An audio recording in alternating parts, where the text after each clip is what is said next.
Method of اسٹرلائزیشن کیا ہے؟ Physical طریقہ ہے، دوسرا کیمیکل طریقہ ہے، اور تیسرا جو مکس طریقہ ہے. یہ بہت سادہ سا اور آسان سا میں آپ کو بتا رہا ہوں.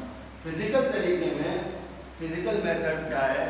فزیکل میتھڈ میں سب سے پہلے جو پرانے وقتوں سے استعمال ہو رہا تھا، بڑا مختصر بتا دوں، دھوپ میں یا سورج کی روشنی میں چیزوں کو رکھنے سے بہرحال جراثیم کا فرق پڑتا ہے اور وہ کم ہوتے ہیں.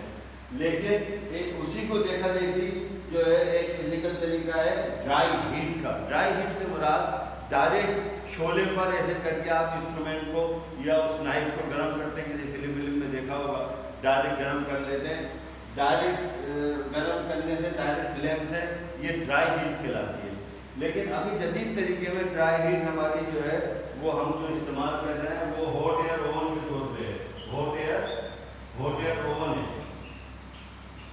ہاٹ ایئر اوون آپ نے دیکھا ہوگا اس میں جو پانی کا استعمال نہیں ہوتا، یہ ڈرائی ہیٹ ہوتی ہے.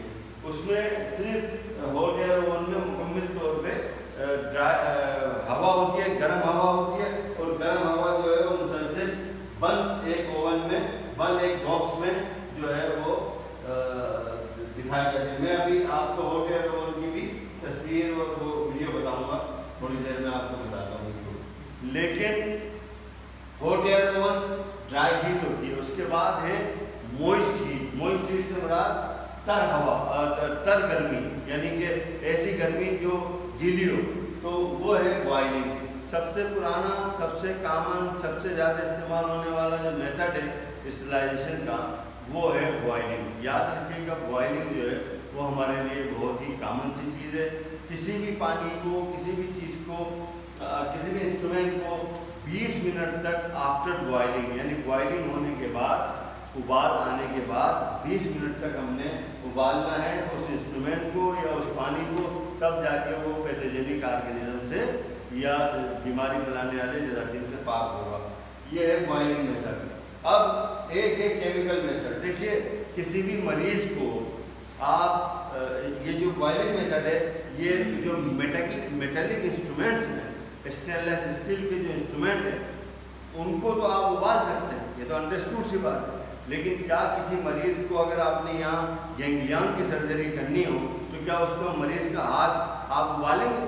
یا ڈرائی ہیٹ سے یا بوائل ہیٹ سے، جو موئسٹ ہیٹ سے آپ بوائلنگ سے تو اسے نہیں کریں گے. لہٰذا اس کے لیے دوسرے میتھڈ ہیں. کیمیکلز ہیں، کچھ ایسے کیمیکلز ہیں جو کیمیکل میتھڈ ہے جس سے کہ ہم مریض کے ہاتھ کو صاف کر سکتے ہیں اور حد الامکان اس کو جو ہے تمام تر جراثیم کو مٹا سکتے ہیں.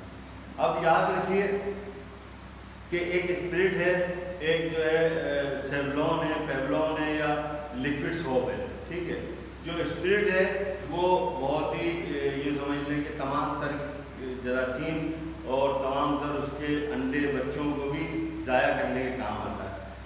الکوہل، اسپرٹ، یہ چیزیں ایسی ہیں کیمیکل جو آپ کو استعمال کرائی جاتی ہیں.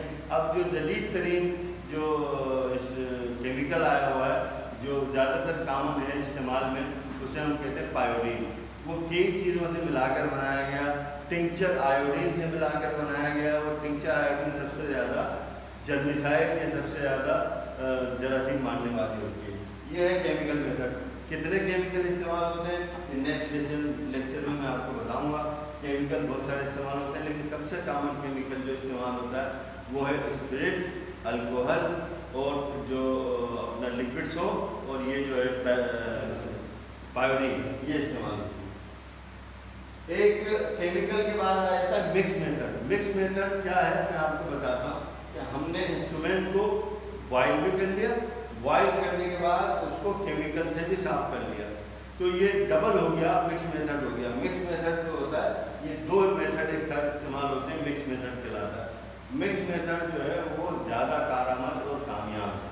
یاد رکھیے گا کہ سرجری میں آپ کی سرجری کی کامیابی کا دار و مدار انحصار آپ کی اسٹرلائزیشن پہ یا میتھڈ آف اسٹرلائزیشن پہ.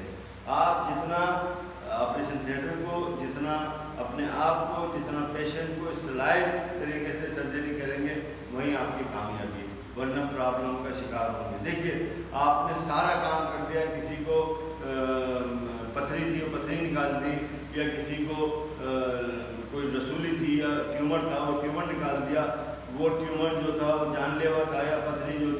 فکر تھی، لیکن جب آپ نے اس کو بند کیا، اسٹچ لگائے اور مریض گھر گیا تو اس دورانیے میں اسے انفیکشن ہو گیا، وہ کراس انفیکشن ہوا، تو وہ تو بددعا دے گا بجائے نیکی کے برائی کا کام ہو گیا۔ لہذا کامیاب سرجری کے لیے سب سے بہتر